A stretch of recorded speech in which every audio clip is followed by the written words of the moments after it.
Hey there, Detroit sports fanatics. I'm Taylor Phillips, and welcome to Taylor's Detroit Sports episode 87 on Spreaker and on iHeartRadio. My phone line is open now at 231-429-3668. That's 231-429-3668 in the McBain area. The Wexford-Missaukee area in the state of Michigan. Tonight we're going to talk about how the Red Wings suffered another loss in Ottawa, as well as breaking down the Lions' tight ends' lingering injuries, and the Tigers hiring Alan Trammell, and the Pistons trying to break their winless streak.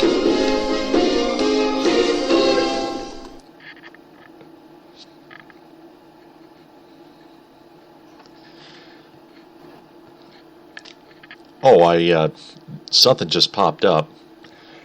I'm also going to talk about the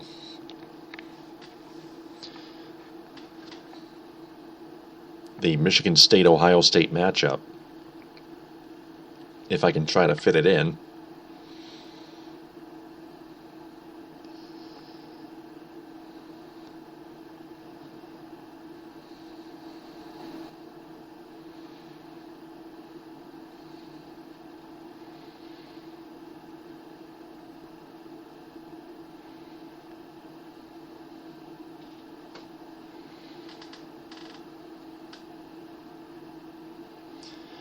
All right, I'm going to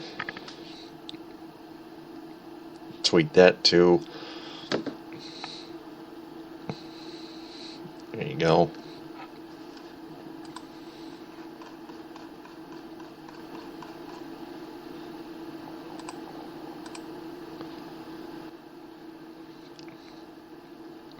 All right.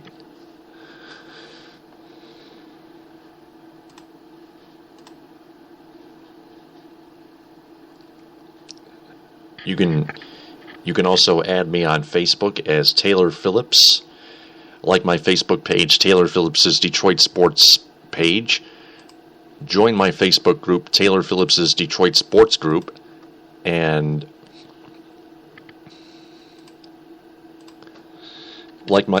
follow my Twitter handle at DT2Phillips.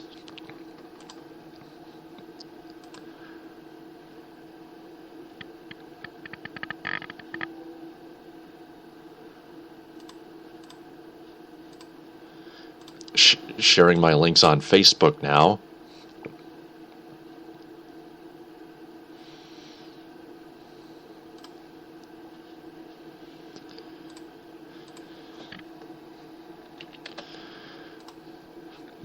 Shots on goal were 32 shots apiece, but Jimmy Howard let in the game-winning goal, scored by Patrick Weirchuk with 5:23 left in the game, and Clark MacArthur put an empty netter home at 19:02.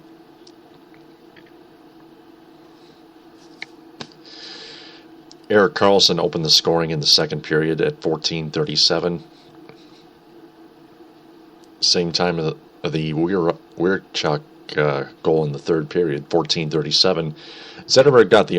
Henrik Zetterberg got the only goal for the Red Wings at 2:34 into the third. The Red Wings were 0 for 3 on the power play. Howard made 29 saves out of 31 shots.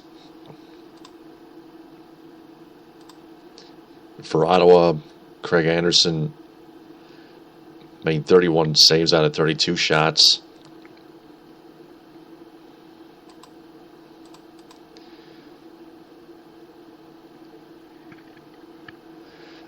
Turnovers were the key.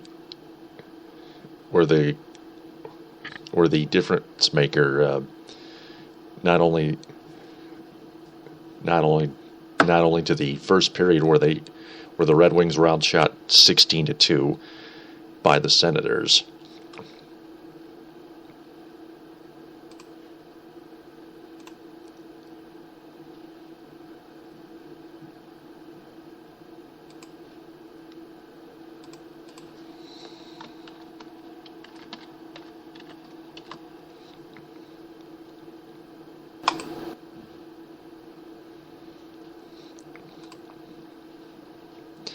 Uh,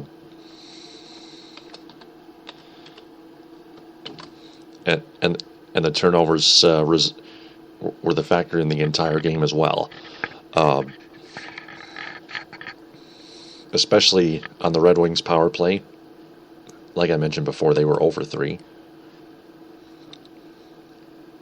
And their power play ranking continues to drop. Brendan Smith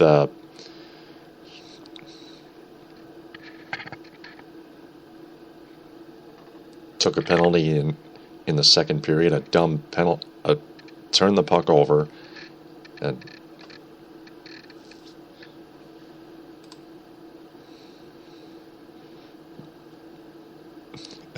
hooked Kyle Turris going to the net. And that looked like the same old Brendan Smith there. Brendan Smith is going back to playing dumb hockey, turning the puck over, especially, and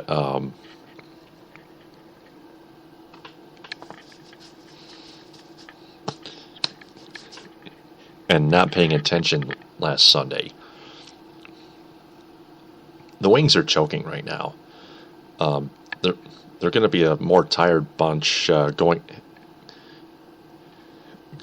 to New York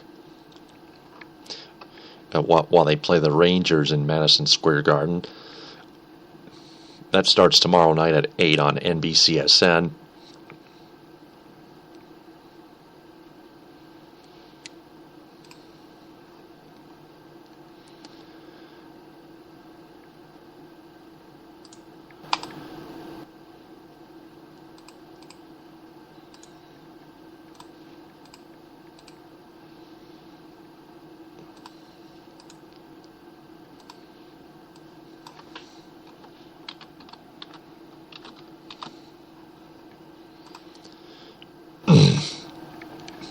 Apparently,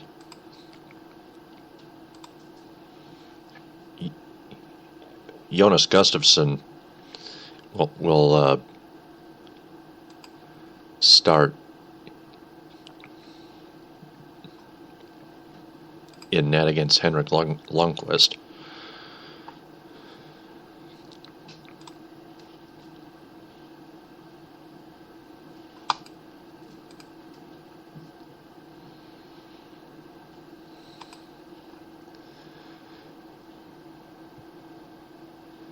The Rangers had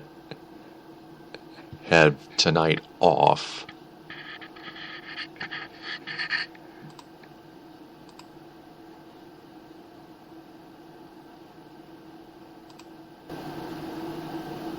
They are coming off a 1-0 shootout loss at home to the Winnipeg Jets.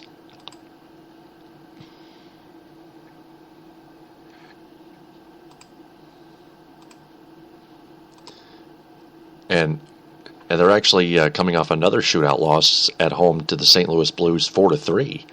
So two straight shootout losses at home to the Jets, the Winnipeg Jets, and the Blues.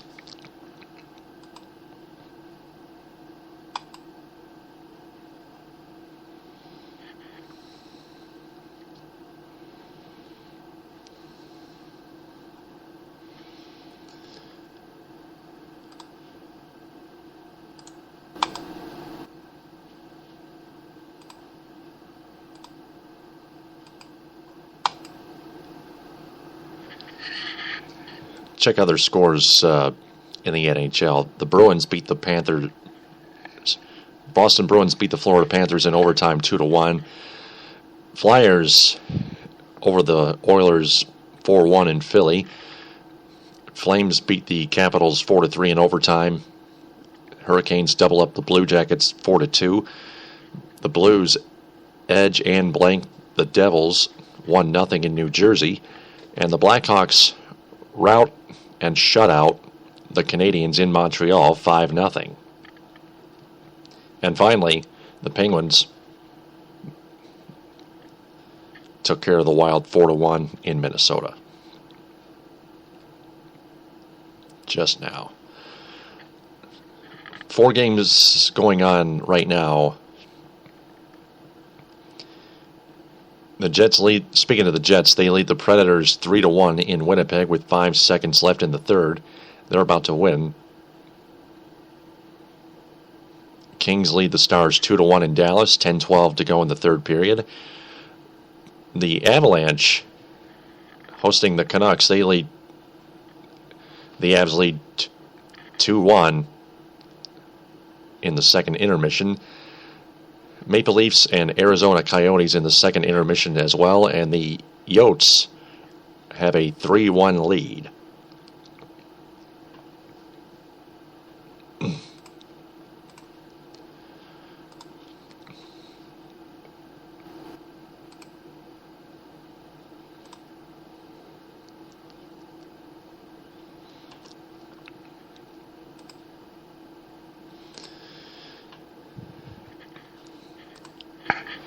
All right.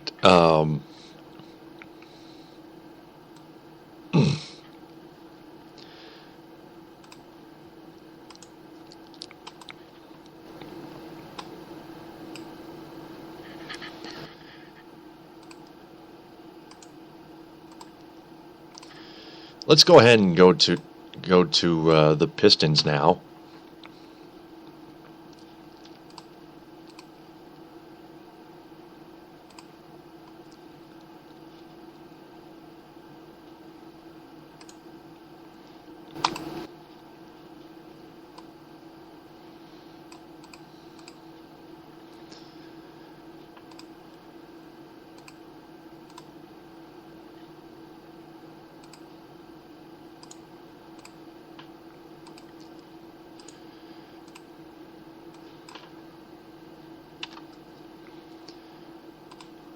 Pistons' planned community approach to defending Knicks superstar Carmelo Anthony, written by Eric Woodyard of MLive.com.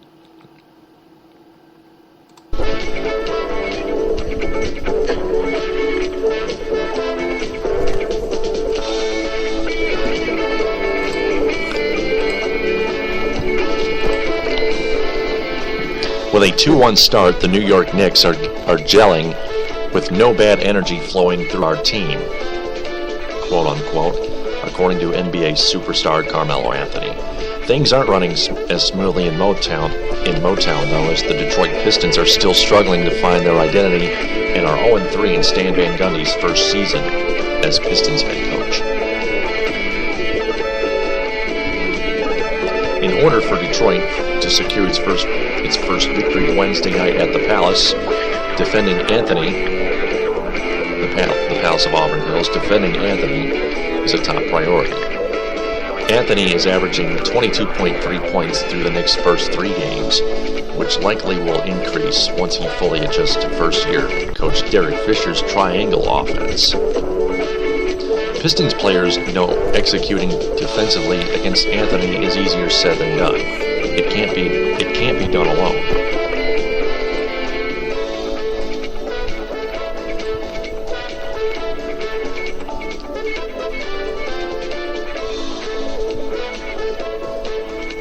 Pistons veteran Caron Butler said, quote, "It takes a..." I'm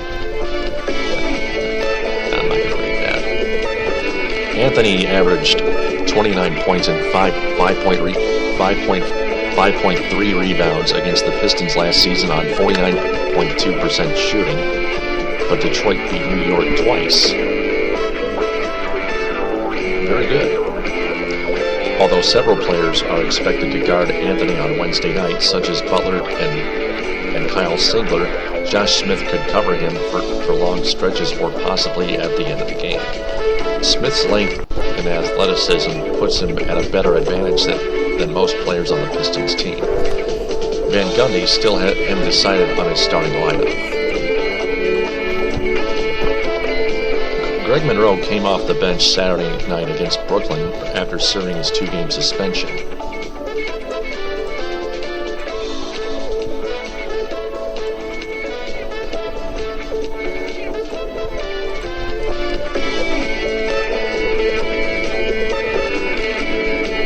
Preparing for stars such as Anthony definitely makes the Knicks tough to beat. but Van Gundy isn't underestimating Fisher's impact either. Everyone on the Knicks team is aggressive to score.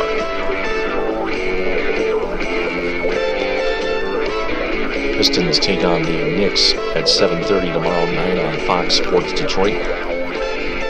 Live from the Palace of Auburn Hills, George Blaha and Greg Kelser on the call on television. And Mark Champion and Rick Mahorn call the action on the radio on Detroit Sports 105.1 and online at DetroitSports1051.com. WMGC FM in Royal Oak in the Detroit area.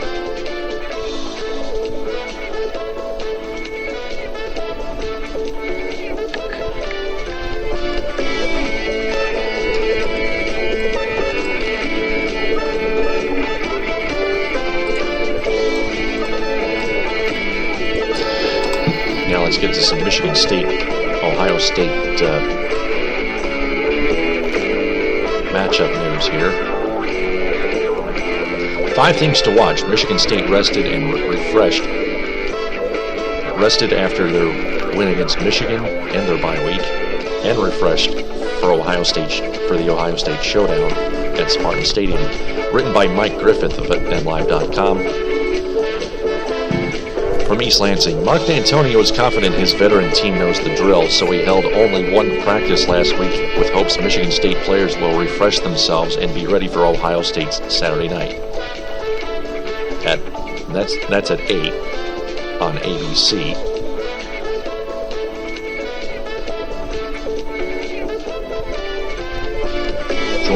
George Blaha and Jason Strayhorn will be in the booth on the Spartan Sports Network and all of its affiliates, and Otis Wiley, the sideline reporter.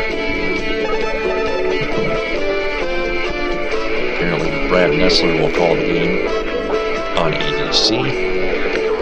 The Big Ten East Division showdown at Spartan Stadium is one of only 2 remaining home games for the number 7 Spartans. 7-1 overall, 4-0 in Big Ten.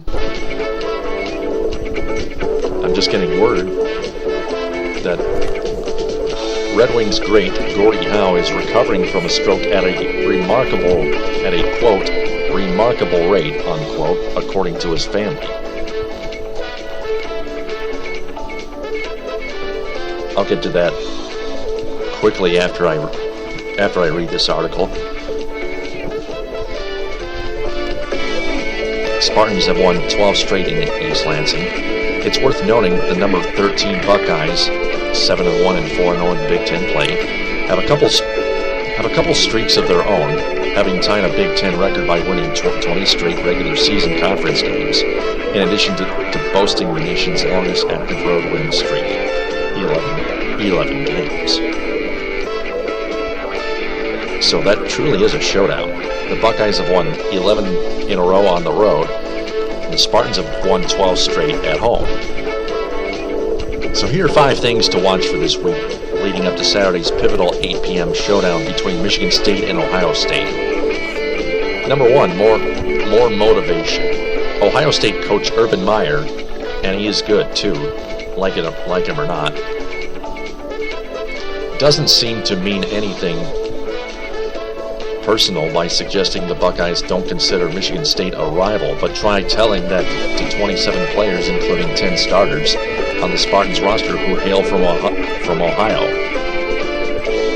Keep in mind, there's also the Ohio Bobcats in the Mid-American Conference. So please don't call... Ohio State used to be called Ohio in the past. Now it's just Ohio State. There's a difference between Ohio State and Ohio. Just because Ohio State doesn't want to make it personal doesn't mean Michigan State feels the same way, especially when D'Antonio, a former Ohio resident and Buckeyes defensive coordinator, says it's all about measuring up. Number 2, fast starts. Neither Michigan State nor Ohio State is accustomed to playing from behind. The Buckeyes have scored a touchdown on their first drive in each of their past 6 games. The last time they didn't, yet the 35-21 loss to Virginia Tech. The Spartans have opened 5 of the past 6 games with touchdown drives dating back to a 3-and-out to open the 46-27 loss at Oregon. Number 3, dialing it up. MSU defensive coordinator Pat Narduzzi has had a bye week to concoct more exotic blitzes to spring on Ohio State redshirt freshman quarterback J.T. Barrett. The Buckeyes quarterback has been praised for his toughness, and he'll likely need it as Narduzzi will look to apply pressure early and often on the young signal caller. Michigan State leads the Big Ten with 28 sacks this season. Number 4, Connor Cook's leadership.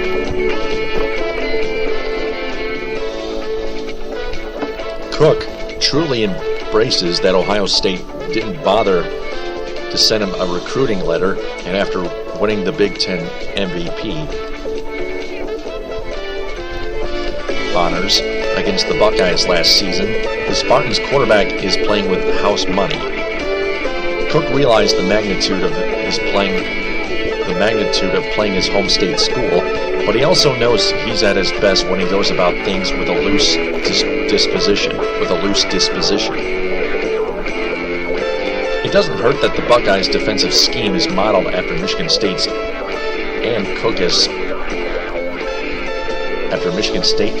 defensive scheme, and Cook has seen plenty of that in scrimmages over the past 3 off seasons. And number 5, college football playoff rankings. They come out each Tuesday night, and chances are number 8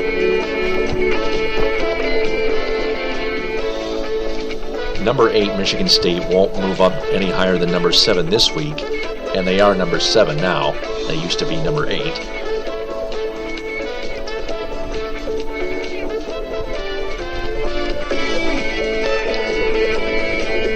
Likely sliding up 1 spot past 2-loss Ole Miss. The Spartans coaches and players say they don't pay much mind to the rankings, though it's safe to assume they're aware of where they're at. Bottom line, while MSU would still need to make college football's Final Four if it wins out, it becomes a moot point if the Buckeyes beat the Spartans on Saturday night.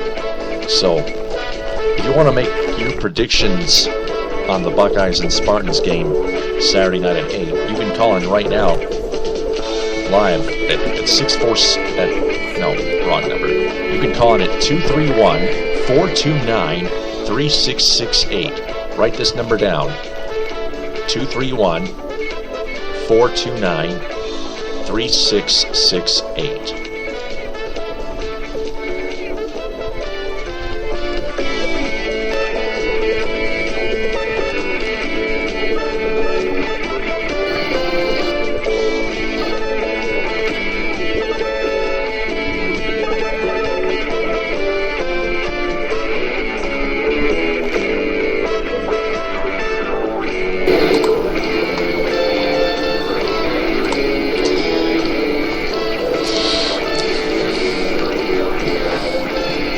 Now for the update on the Red Wings. Great Gordie Howe. The Canadian press tonight reported that Howe's recovery is going very well. Quote, Gordie Howe's family says the Hall of Famer is recovering from the stroke he suffered last month quicker than expected. Howe's family said in a statement Tuesday that there is still a long way to go. They said, quote, the Howe family is pleased to report that over the past week, Mr. Hockey has been recovering at a remarkable rate, including his speech and his ability to walk with the assistance of a walker. Much work lies ahead, and we would like to thank friends and fans worldwide for their prayers and incredible outpouring of support. Our Father has been truly moved by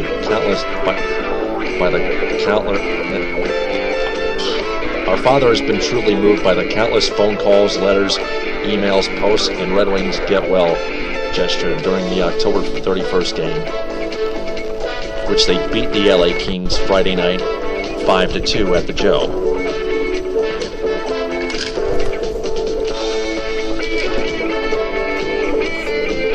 Mr. Hockey and the entire Howe family cannot thank you all enough. Unquote, unquote.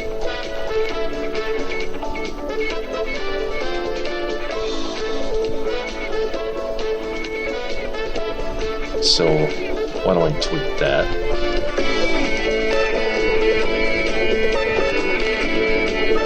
And post it on my Facebook profile. You can add me on Facebook as Taylor Phillips, and like my Facebook page, Taylor Phillips' Detroit Sports page. Join my Facebook group, Taylor Phillips' group, and on Twitter at DT2Phillips.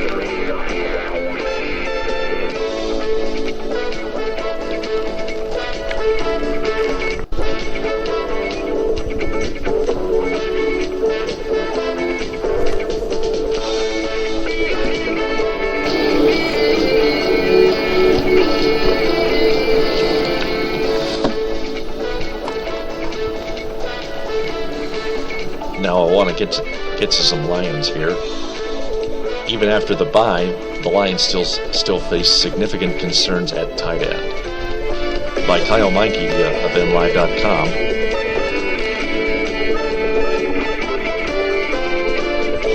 saying the tight end's injuries are still lingering. It says in a photo right there that Lions tight end Eric Ebron could be nearing a return, but his status for Sunday's game against Miami is uncertain.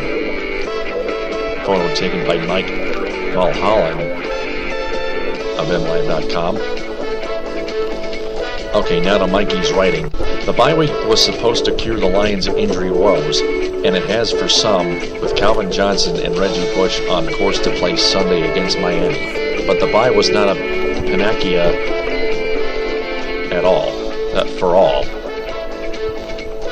That's particularly true at tight end. Where none of the regular tight ends were practicing when Detroit returned to work Monday. Brandon Pettigrew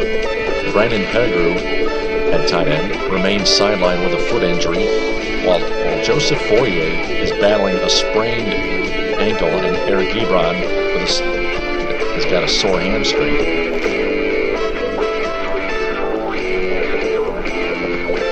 The Lions were supposed to have an embarrassment of riches at tight end this season after making Pettigrew their second biggest free agent signing, then overlooking perceived needs on defense to select Ebron with the 10th overall pick in May's draft.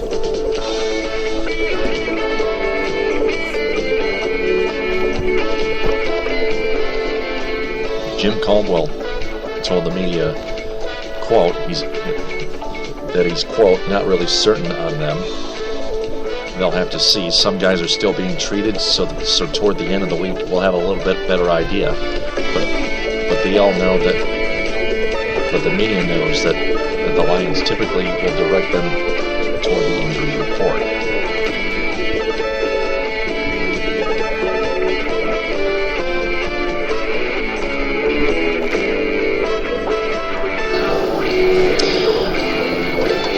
And then Eric Ebron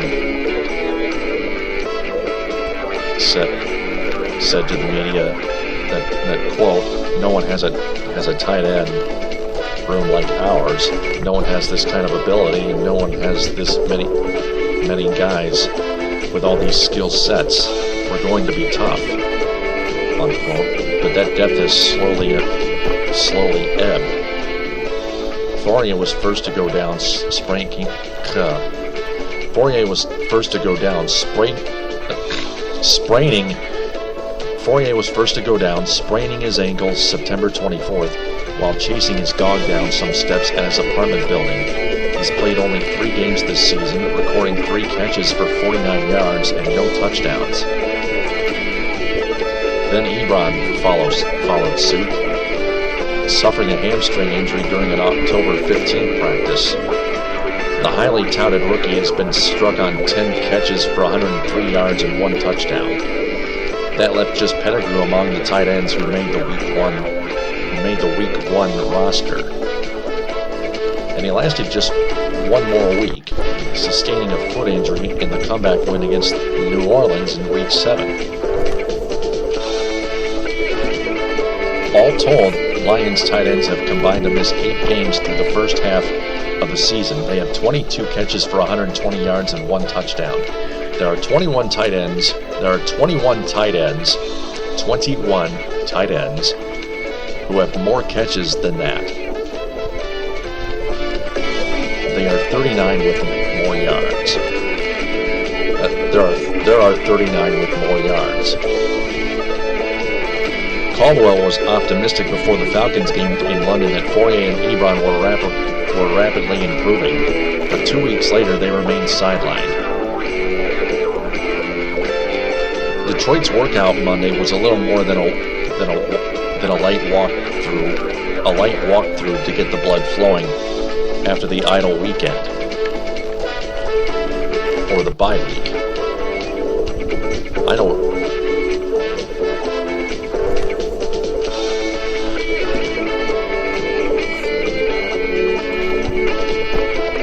If you're just listening in live, you can call in at 231-429-3668.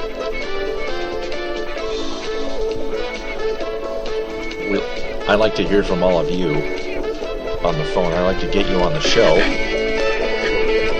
231-429-3668.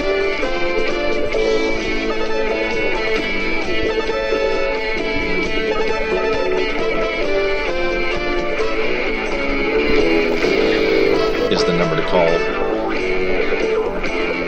Who you got between Ohio State and Michigan State? It's a very tight showdown. Plus, do you think the Lions tight ends will still make it back to the lineup with Calvin Johnson and Reggie Bush for Week 10 against the Miami Dolphins at Ford Field? That game begins Sunday at 1 on CBS. Not Fox, CBS. It's possible some combination of the injured tight ends will return once regular prep work begins on Wednesday. Fourier said, quote, I'm going to take steps to get back as soon as possible this week, unquote. If not, Kellen Davis, who was signed before the Atlanta game and in the starting lineup for it, will again be pressed into action. He's the only other tight end on the roster right now.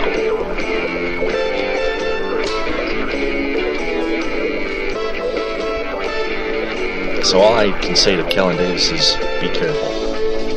Be very careful.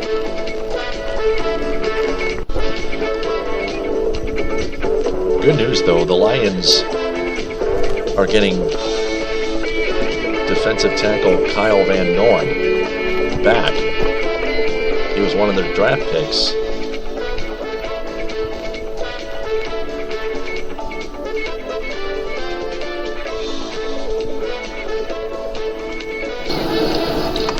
From this year.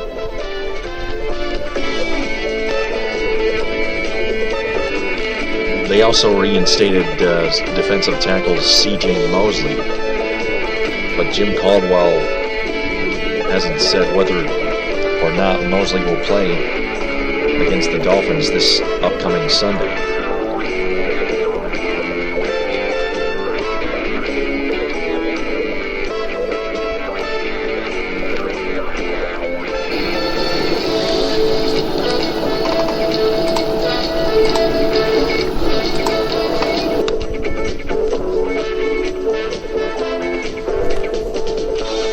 By the way, you can catch all Red Wings games on the radio on 97.1 The Ticket and the Detroit Red Wings radio network affiliates.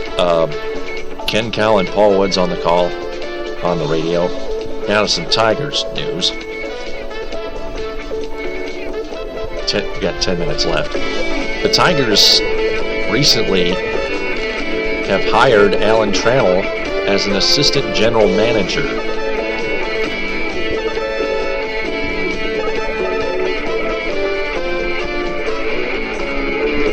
Under Dave Dombrowski.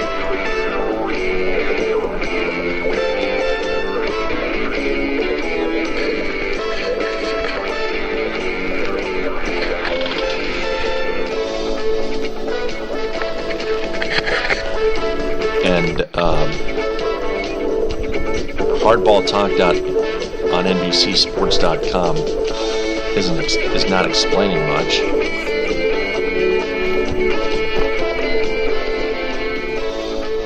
So I'll go back to NLive.com for that too. So bear with me here.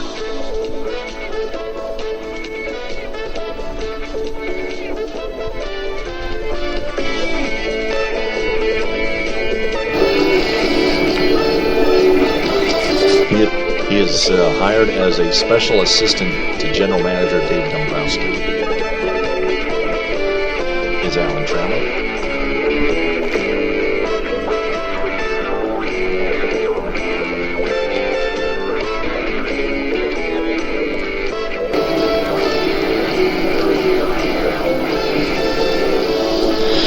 He rejoined the Tigers organization nearly 9 years after he was fired as manager after 3 seasons in which he failed to produce a winning record.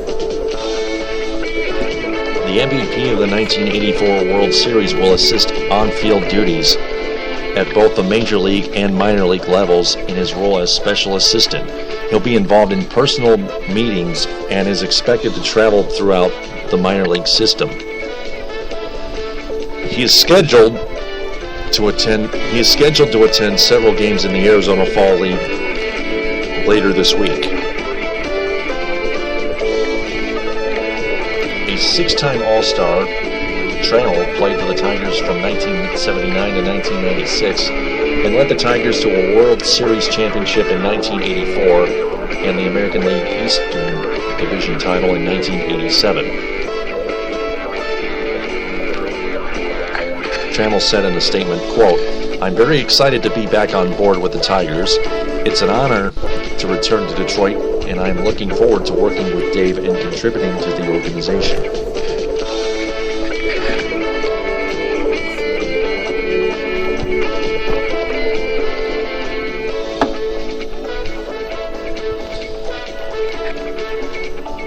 The Tigers were 186 and 300 flat in 3 seasons under Trammell as manager, who turned down an offer to remain with the club as a special assistant following his dismissal in 2005, a role similar to the one he accepted earlier this week.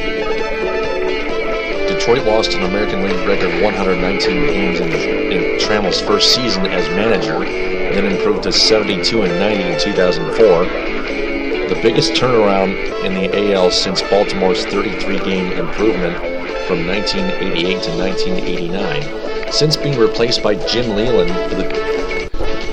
in the managerial position for the 2006 season, Trammell had served as a bench coach with both the Chicago Cubs and Arizona Diamondbacks.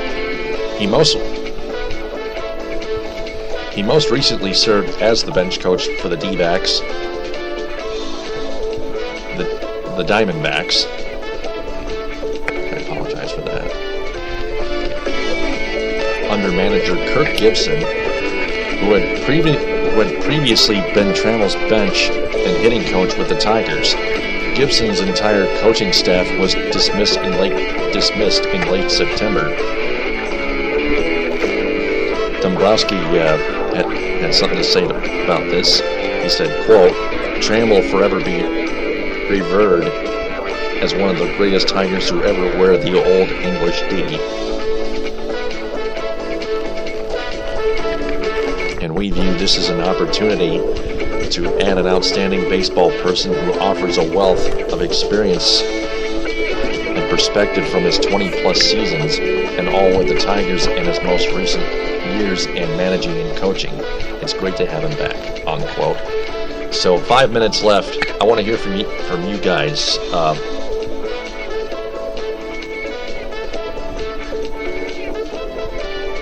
What do you think of Alan Trammell coming back? I know there's still bullpen help to be addressed, plus a new center fielder and an extra left-handed batter to be addressed. But let's hear from you. You can talk about anything Detroit sports that's going on right now.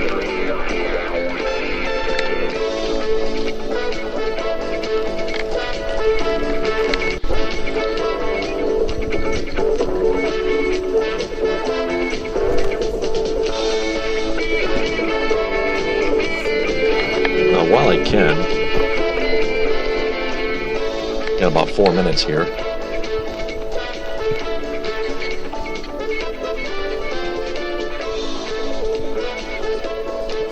Let's get to some Wolverines football here. College basketball is upcoming as well. With injuries still an issue, head coach Brady Hoke says decision on Jabril Peppers' season will come on Wednesday. Written by Nick Baumgartner of NLive.com. Hoke admitted Monday that afternoon that Peppers still isn't where he needs to be health-wise.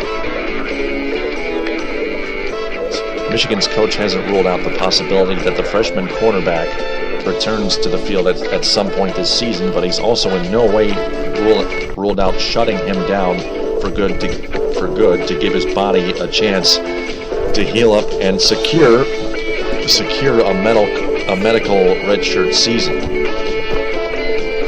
Asked about the situation Tuesday, Hoke said he'll likely have news on the matter Wednesday. During his regularly scheduled media availability. Peppers has appeared in parts of 3 games this season, making 3 tackles. He appeared against Appalachian State, 56-14, Miami, Ohio, and Utah. If he doesn't play another snap the rest of the season, he'll qualify for a medical redshirt and be granted a 5th year of eligibility. The 6'1", 202-pound freshman has battled a pair of leg injuries this season. He was with the team on the sidelines in street clothes last Saturday against Indiana, but he appeared to be hobbled by a rather severe limp.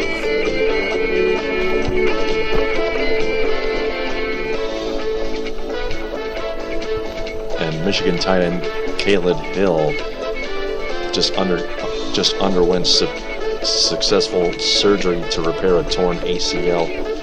He's done for the season.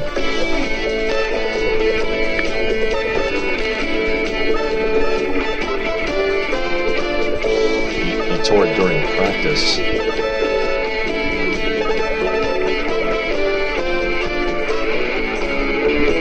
As Michigan prepares to take on the Northwestern Wildcats at Ryan Field in Evanston, Illinois.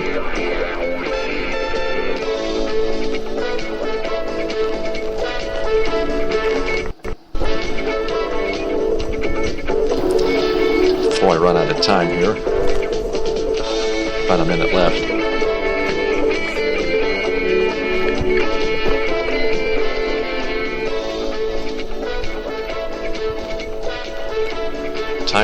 Kickoff time for that game. As I wrap this up, Taylor's Detroit Sports episode 87 is going to come to an end. Follow me on Twitter at DT2Phillips. Add me on Facebook, Taylor Phillips. Like my Facebook page, Taylor Phillips' Detroit Sports page. And join my Facebook group, Taylor Phillips' Detroit Sports Group.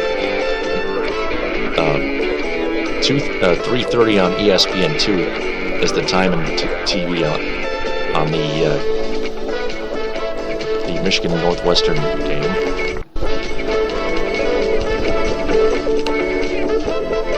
So talk to you on Thursday night. TTFN, ta-ta for now.